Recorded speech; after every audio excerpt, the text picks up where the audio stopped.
नमस्कार, आप देख रहे हैं हल्ला बोल टीवी। मैं हूं सुशील कुमार सिंह। बिहार के बक्सर के एक युवक ने अमेरिकी सीआईए एजेंसी सीआईए को एक मैसेज भेजा कि आप पैसे देंगे तो प्रधानमंत्री नरेंद्र मोदी पर हम हमला कर देंगे।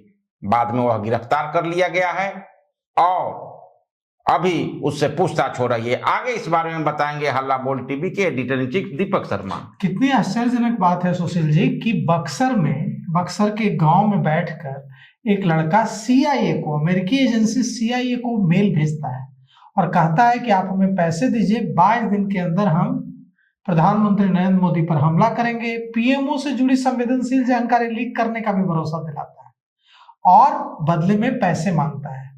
प्रधानमंत्री नरेंद्र मोदी को पर हमला करने, प्रधानमंत्री कार्यालय से जुड़ी संवेदनशील जानकारी लीक करने और इसके बदले सीआईए से पैसे मांगने को लेकर मेल करता है। अब उसे गिरफ्तार कर लिया गया है और उससे पूछताछ की जा रही है।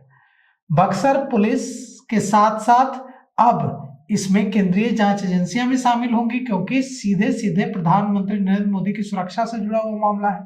बक्सर के डुमरांव अनुमंडल के सिमरी थाना क्षेत्र के आशा पडरी गांव का यह युवक है। नाम है अमन तिवारी। बुधवार को छापेमारी की गई और इस युवक समेत 3 लोगों को गिरफ्तार किया गया है। ये जो युवक है अमन तिवारी, ये एक साइबर कैफे चलाता था और इसने सीआईए को, अमेरिकी जांच एजेंसी सीआईए को भेज दिया मेल कि आपको पीएमओ से जुड़ी गोपनीय जानकारी चाहिए तो हम देंगे, प्रधानमंत्री नरेंद्र मोदी पर हमला कराना है तो हम कराएंगे, बस हमें पैसे दे दीजिए। अब विदेश में बैठे किन लोगों से इसके संपर्क हैं? कहीं आतंकियों से तो यह मिला हुआ नहीं है, आतंकियों से तक इसके साठगांठ है या नहीं, या फिर यह किसी दिमागी परेशानी से गुजर रहा है, यह भी हो सकता है। तो अब इसको गिरफ्तार करके इससे पूछताछ की जा रही है। मामले की सूचना मिलते ही बक्सर एसपी शुभम आर्य के आदेश पर विशेष टीम का गठन किया गया और आशा पडरी गांव में छापेमारी की गई। तीनों आरोपियों को गिरफ्तार किया पुलिस ने। एसपी शुभम आर्य ने बताया है कि अमन तिवारी ने सीआईए को ईमेल भेजा था और ईमेल भेजकर पैसे मांगे थे। बदले में प्रधानमंत्री नरेंद्र मोदी पर जानलेवा हमले करने की पूरी साजिश रचने की बात कही थी और इसके लिए 22 दिनों का टाइम मांगा था।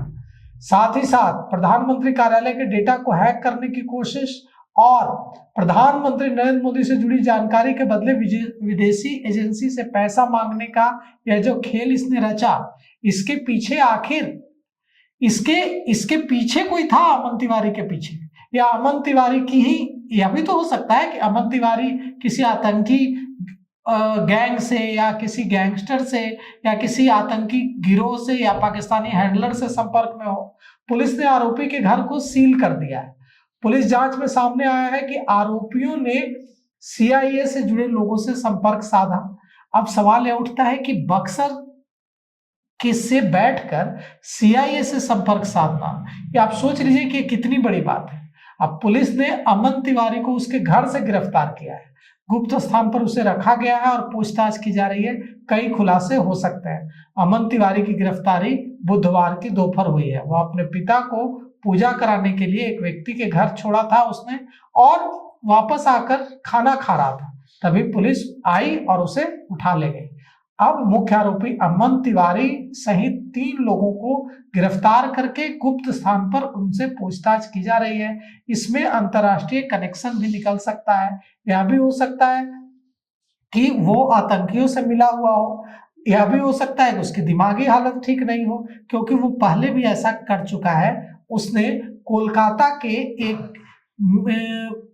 एरोप्लेन को उड़ाने की धमकी दी थी, कोलकाता एयरपोर्ट को मेल करके, और इस मामले में वो पकड़ा भी गया था। तब वो नाबालिग था और इस मामले में जब उसको पुलिस ने दबोचा था तो उसने कहा कि उसका मोबाइल चोरी हो गया, जबकि बाद में जांच में पता चला कि जो उसका मोबाइल चोरी हुआ था उस मोबाइल से नहीं भेजा गया था। हालांकि उसको नाबालिग होने का लाभ मिला था और वो छूट गया था।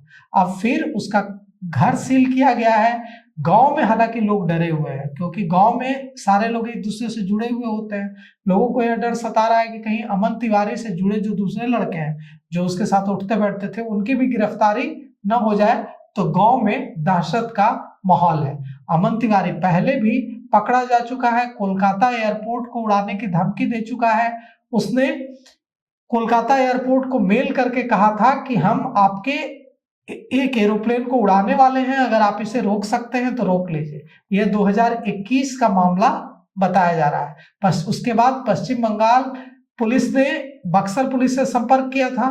इसके बाद जब अमन तिवारी को पकड़ा गया, उस समय वो नाबालिग था, 16 साल का था, बाद में वो छूट गया।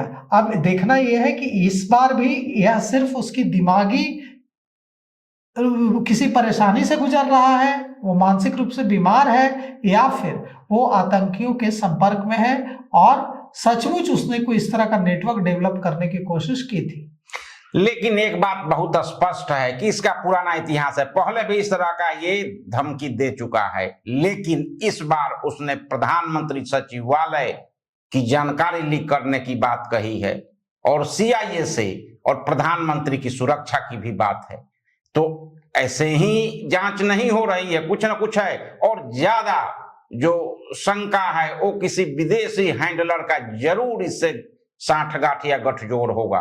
अमन तिवारी रिमोट इलाके में अभी तक आतंकवाद का जो रूप बड़े शहरों से हम देखते आए हैं, लेकिन जब से सुरक्षा हमारी बढ़ाई गई थी, उसके बाद से अब वो अपना लोकेशन चेंज कर रहे हैं, छोटी जगह से वो कर रहे हैं। इस तरह की जो भी जानकारी लीक करने की बात होती है या सुरक्षा में चूक जो छोटे शहरों में होते हैं, वहां पुलिस उस तरह से सक्रिय नहीं दिखती है और इनके लिए आसानी होती है। तो ये पूरा मामला जांच का है, जांच के बाद ही क्लियर होगा। लेकिन कहीं ना कहीं प्रधानमंत्री सचिवालय की बात है और प्रधानमंत्री की बात है, तो कुछ तो शक की गुंजाइश है कि इसका किसी विदेशी हैंडलर से जरूर हो सकता है साठगांठ।